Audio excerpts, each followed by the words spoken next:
Vamos a iniciar hoy el estudio del homicidio agravado y tenemos que tener en cuenta esta vez que este delito de homicidio tiene una distinción especial que no se suele repetir en los demás delitos, y es que tiene delitos agravados y delitos especialmente agravados.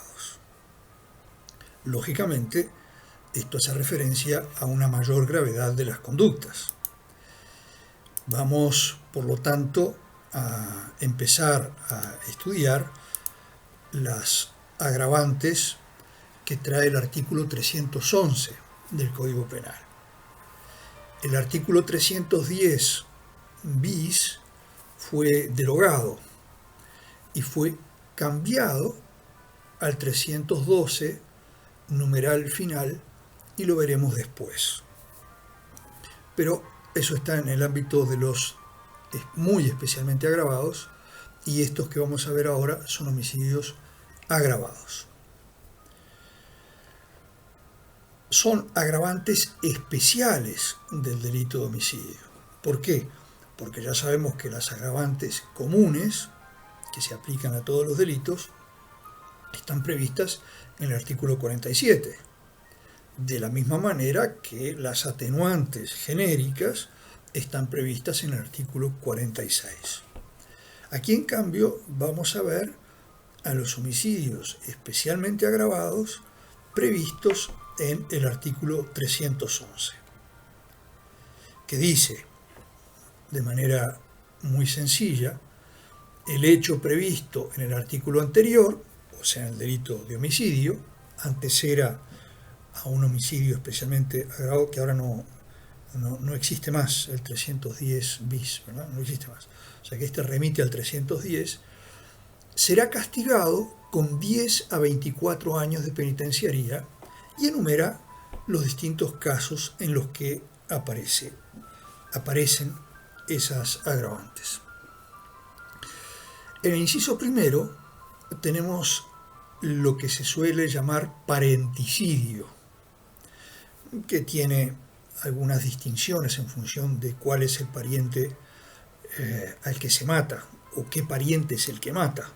Ya lo veremos más adelante. Pero por ahora veamos el texto de este inciso primero, que ha sido además modificado últimamente por el artículo primero de la ley 19.538. Y dice así: cuando se cometiere en la persona del ascendiente o del descendiente legítimo o natural, del hermano legítimo o natural, del padre o del hijo adoptivo, del cónyuge, del concubino o concubina, y también cuando se cometiera en la persona del excónyuge, del exconcubino o exconcubina, o de alguien con quien el agente tuviere o hubiere tenido una relación de afectividad e intimidad de índole sexual, si el vínculo anterior o actual fue la causa del delito, y no se configurare una circunstancia agravante muy especial, que aparece en el artículo 312, como veremos más adelante, es agravante muy especial. Entonces ya ven ustedes que en el primer, digamos, la primera parte del artículo, que no está dividido por incisos ni nada, pero podríamos decir hasta el punto y coma, se está refiriendo a relaciones familiares. En cambio, en el segundo, la segunda parte, después del punto y coma, cuando se mete en la persona del excónyuge, del exconcubino o exconcubina, o de alguien con quien la gente hubiere tenido o tuviere una relación de afectividad e intimidad de índole sexual, si el vínculo anterior o actual fue la causa del delito y no se configurare esa circunstancia agravante muy especial de la cual hablábamos. Esto precisamente, esta última parte que les leí, es lo que fue agregado por el artículo primero de la ley 19.538, que también refería el tipo anterior al concubinato moriuxorio. Ahora no distingue la ley, habla simplemente de concubinato. El artículo 18.200, segundo de la ley 18.246 define qué se entiende por concubinato.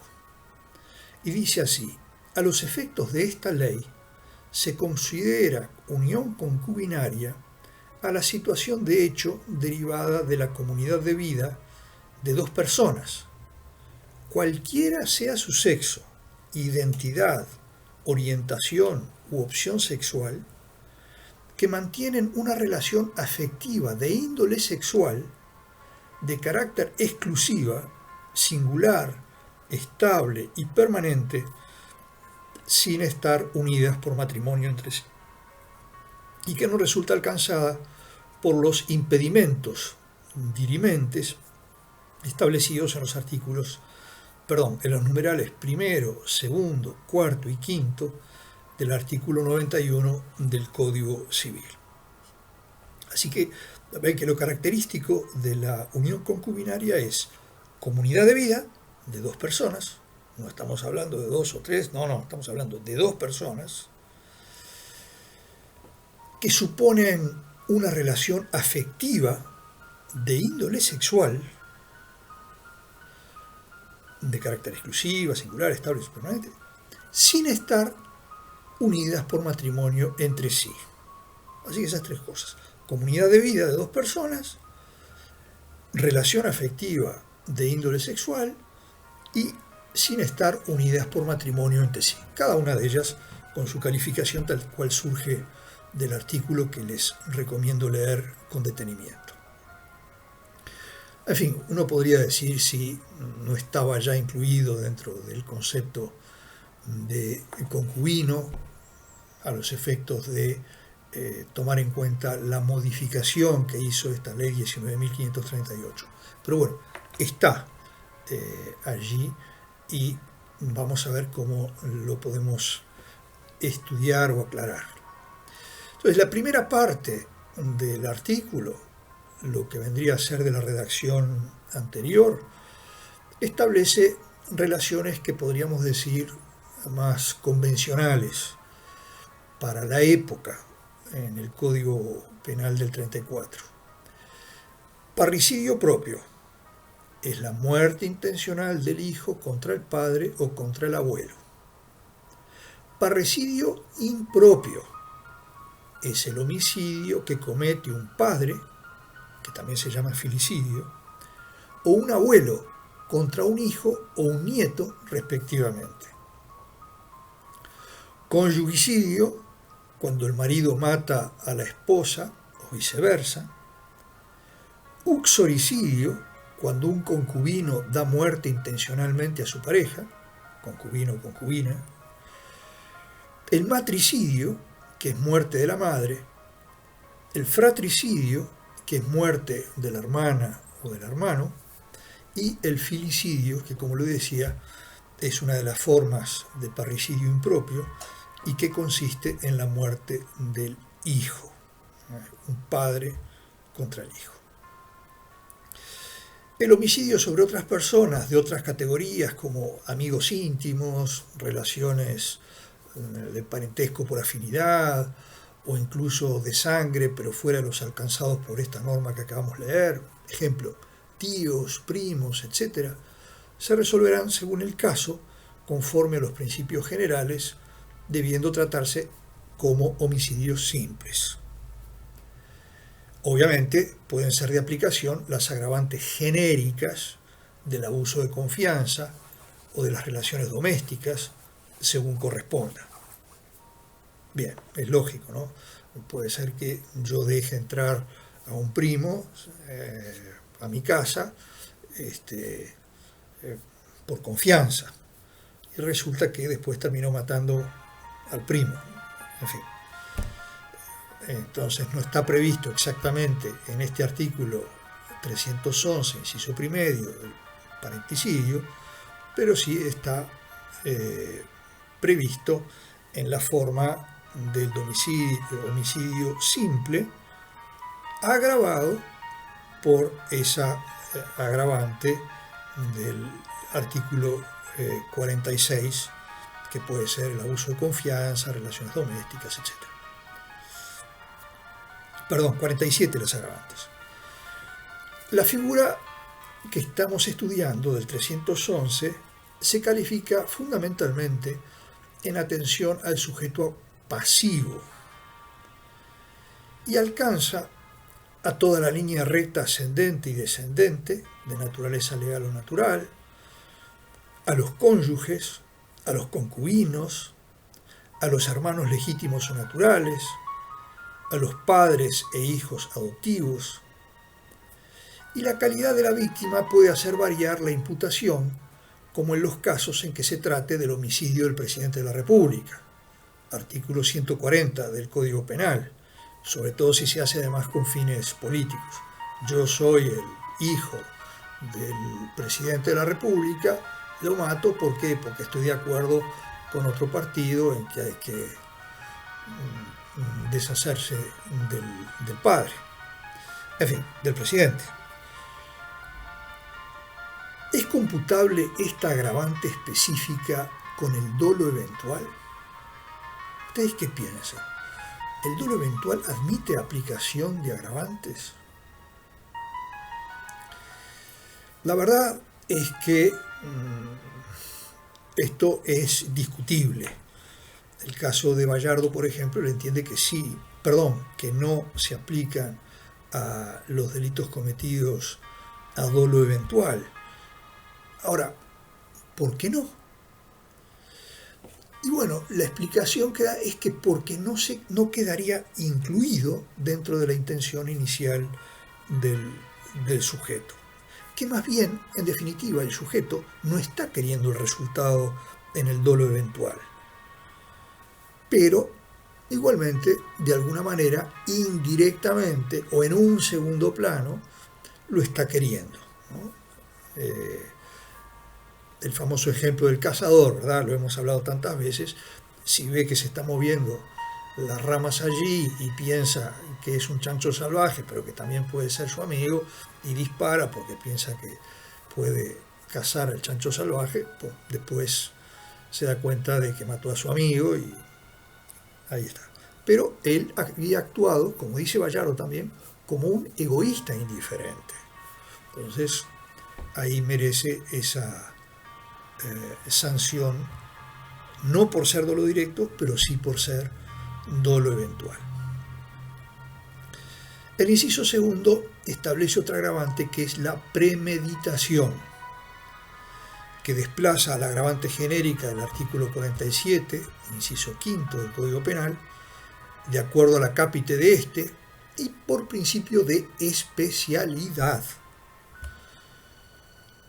El iter criminis supone la ideación, pensamiento, deliberación, pensamiento detenido, no solamente la creación, o sea, el surgimiento de la idea, sino también el reflexionar, después la resolución, proponer a otro, vamos a hacer tal cosa, la conspiración, cuando ya son varios los que se reúnen, los actos preparatorios, comprar las armas, por ejemplo, la ejecución, la tentativa y por último la consumación. Estas son las etapas del iter criminis tal cual se ven en derecho penal primero y que aquí en este delito se pueden aplicar todas. En todas.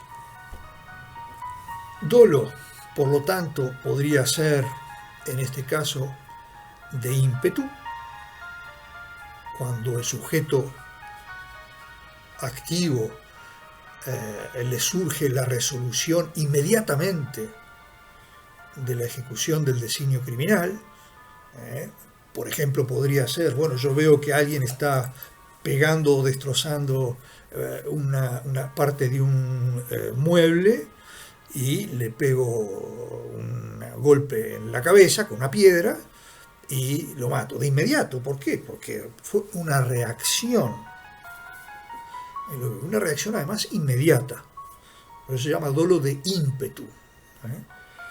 Después está el dolo deliberado, que supone el proceso normal que suele preceder a la ejecución del delito, la intención.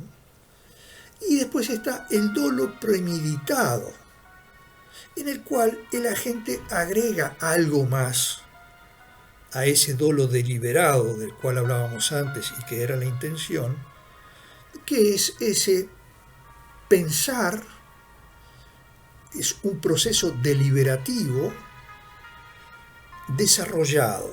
¿Qué quiere decir esto? Bueno, ya no simplemente pienso en los detalles, perdón, en los detalles gruesos, podríamos decir, sino que llego a un grado de afinamiento muy grande. Por ejemplo, ya estoy pensando en detalles, por ejemplo, bueno, ¿qué ómnibus voy a tomar para llegar a tal hora cuando este hombre, mi víctima, sale del trabajo para poder agarrarlo en esa esquina que yo sé que siempre está solo, ¿no? Y entonces además quiero llevar a un compañero para que esté del otro lado, para que si fallo yo en el tiro, el otro también le pueda disparar. En fin, ahí ahí están craneando la situación, ¿verdad? Aun cuando sea una sola persona sola, pero está pensándolo mucho, haciendo todos los cálculos con la intencionalidad de que el golpe le salga bien, el golpe delictivo, ¿no? Le salga bien y cumpla con lo que estaba previsto. La premeditación es ese proceso deliberativo que se prolonga en el tiempo más de lo normal, lapso en el cual el agente puede maquinar el delito, preordenar los medios y prever las circunstancias en que la ejecutará, o simplemente persistir en el propósito criminal por un lapso superior al proceso deliberativo normal. Esto sería una definición académica de lo que les acabo de explicar como el dolo premeditado. Maggiore lo define como el propósito de cometer el delito constante y persistente. Habla de maquinación y preordinación de los medios, como que son a su vez los elementos de prueba habituales de la premeditación. Por ejemplo, si en mi casa particular después se encuentran todos los planos y los recorridos de los ómnibus y los horarios de los ómnibus, y ven que hay distintas armas de las cuales yo pude elegir una, la más adecuada, obviamente allí hubo algo más que un dolo común, ¿no? Por eso Irureta dice que es el caso en que un hombre reflexivo se mueve siempre de acuerdo a sus sentimientos, pero el hombre impulsivo puede obrar contrario a ellos. En el caso de que sea un hombre reflexivo, pone además un plan en ejecución, plan trazado previamente. Garófalo decía que un homicidio cometido con premeditación, sin embargo, puede no ser señal de la existencia de un gran criminal.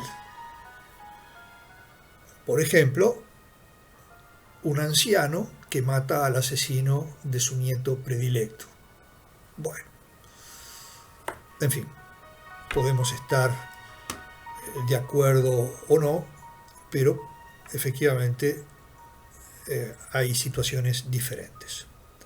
El inciso tercero se refiere al medio del veneno. ¿Qué se entiende por veneno? ¿Verdad? Porque si uno podría decir, bueno, de repente la persona es susceptible a determinadas sustancias y hay otras que no lo son. Poníamos el ejemplo de la persona que es diabética y que le dan a consumir azúcar más allá de los límites de la tolerancia y termina muriendo. Sin embargo, hay otras definiciones.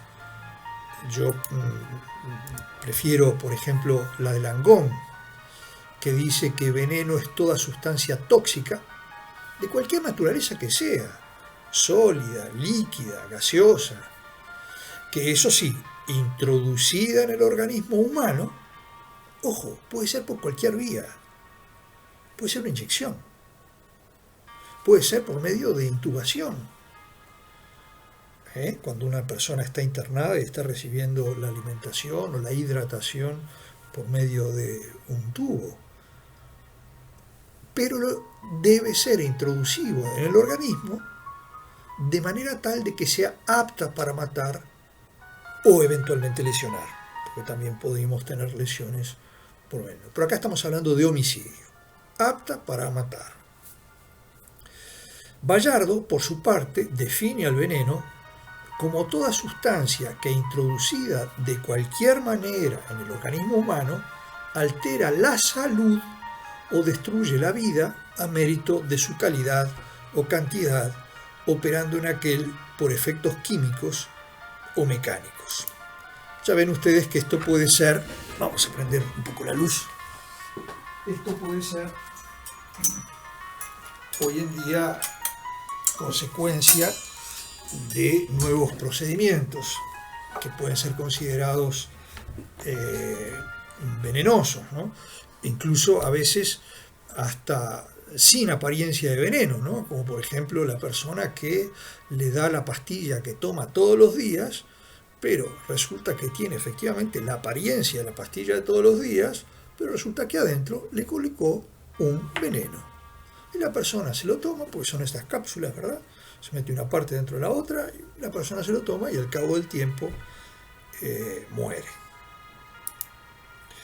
Entonces, hay muchas formas de envenenar. Hay otros venenos que proceden simplemente por contacto. Y entonces eso cambia la situación. Según la Real Academia Española, lo que caracteriza esencialmente al veneno es su calidad de producto o sustancia tóxica. Toxicidad ya sabemos lo que es. Supone aquella sustancia que obra química o bioquímicamente en el organismo humano, descartando aquellas que obran mecánicamente. Las que obran mecánicamente, ¿cuáles pueden ser? Bueno, la puñalada, el balazo, el golpe, esos son procedimientos mecánicos. Esto no. Estos son sustancias que obran de manera química o bioquímicamente en el organismo humano. Por eso Langón dice que no se considera un veneno la utilización de vidrio molido. Se le da vidrio molido a la mujer, a la persona, para que tome. La persona no se da cuenta de que es vidrio molido y efectivamente al cabo del tiempo le puede producir una hemorragia. ¿Por qué? Porque el vidrio, aunque sea chiquito, puede cortar, puede trabajar como una lija también en el aparato digestivo, los intestinos, en fin. Bueno, lo cierto es que no se considera un veneno la utilización del vidrio molido. ¿Por qué? Porque no actúa de manera química o bioquímicamente, sino que actúa de manera mecánica. Es como si fuera algo cortante. Falta en su materia, por lo tanto, ese aspecto esencial de la toxicidad que caracteriza al veneno. Ojo, todas estas agravantes, las especiales, las muy especiales, las genéricas que vimos el año pasado, artículo 47, ¿verdad? Todas estas, de la misma manera que los tipos penales, deben también ser interpretadas en sentido estricto. No puede ser en sentido extensivo o analógico, porque si no estamos desvirtuando el principio de legalidad y ya sabemos la importancia que este principio tiene en nuestra materia. El inciso cuarto se refiere al homicidio anterior. Dice, si el sujeto fuera responsable de un homicidio anterior ejecutado con circunstancias atenuantes. Bueno, esto quiere decir que el sujeto puede matar por segunda vez. Lo que pasa es que, por lo menos por segunda vez, lo que pasa es que en el primer caso actuó por atenuantes. Y aquí, sin embargo, ese haber actuado como homicida de manera atenuada se computa acá en este segundo homicidio como una circunstancia agravante. Esto, en fin, ¿por qué? Puede suponer una mayor peligrosidad en el sujeto. Bien, vamos a ver.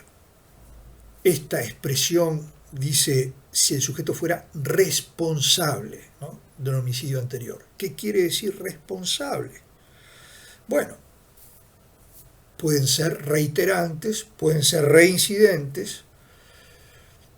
El artículo 48 hace referencia al reincidente. El reiterante es aquel que resulta de un proceso penal por uno o varios delitos cometidos sin sentencia en principio. Ojo, estos conceptos están regulados nuevamente en el nuevo CPP, y ya les voy a dar las normas que lo regulan. Estamos en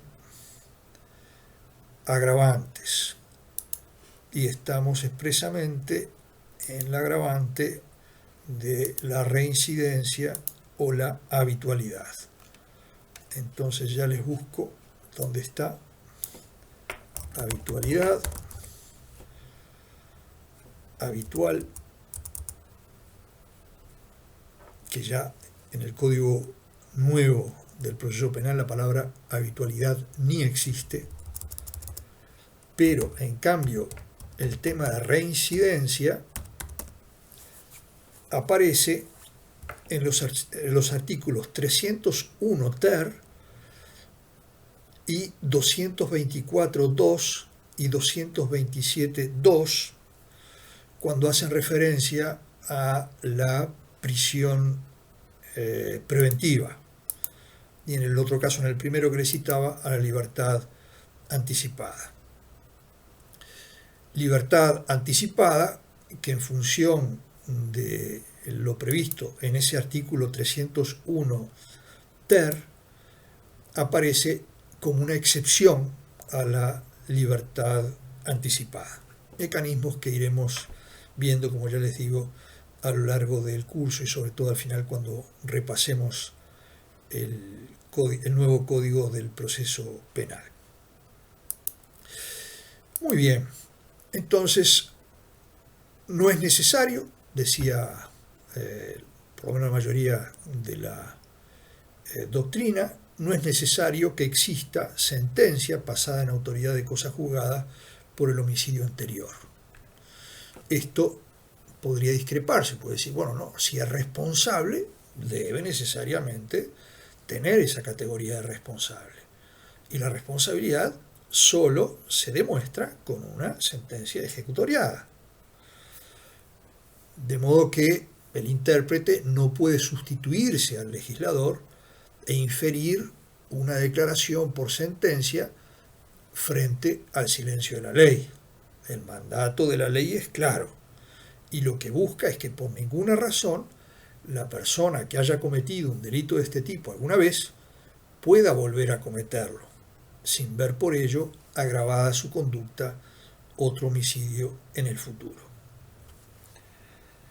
Greci y Presa, por ejemplo, requieren la sentencia ejecutoriada. Yo también, porque esto hace una interpretación más estricta y podríamos decir además restrictiva. Y también hay una pregunta esencial y es cómo se hubiera podido saber además que fue con atenuantes si no existe esa sentencia ejecutoriada. Sí, podría salir de los hechos porque en el expediente que está en curso surge. Bueno, no. Para mí debe haber sentencia ejecutoriada que además hable o haga referencia especial a esa atenuante, a esa o esas atenuantes. Gallardo dice que ambos homicidios deben ser cometidos a título de dolo directo para que se configure el agravante. Precia y Cairoli dicen que cualquiera de los homicidios puede haber sido cometido a título de dolo eventual, aún ambos delitos, el primero y el segundo, pueden ser cometidos a título de dolo eventual. Obviamente, lo que parecería quedar aquí fuera es el ámbito de la culpa. El delito culposo anterior podría también tener alguna circunstancia atenuante genérica, por ejemplo, la primariedad. El sujeto que atropella a una persona la mata y resulta que es el primer delito que comete de carácter culpable, ¿no? Estamos hablando del primer delito, todas condiciones, y además es un delito culpable. ¿Por qué? Porque iba a alta velocidad, infringiendo normas de prudencia o impericia, efectivamente. Bien, la ley dice, en plural, que ese homicidio doloso, ya sea directo o eventual, según los autores, consumado o tentado, debe haber sido cometido con atenuantes. Y la pregunta que nos cabe hacerse es, ¿atenuantes varias? ¿Atenuantes una? ¿Y si no concurre ninguna? ¿Y si concurren además atenuantes y agravantes? ¿Qué podría pasar? Se entiende en general que esta ha sido una expresión utilizada genéricamente y que basta la presencia de una sola atenuante para quedar atrapada la conducta en este numeral y no emigrar automáticamente al del artículo 312 del Código Penal, que hace referencia a una situación de circunstancia muy especial, o sea, muy especialmente agravada. Entonces vamos a dejar aquí con respecto a las circunstancias de agravación especial del homicidio y en la próxima veremos las circunstancias de los homicidios muy especialmente agravados. Muchas gracias.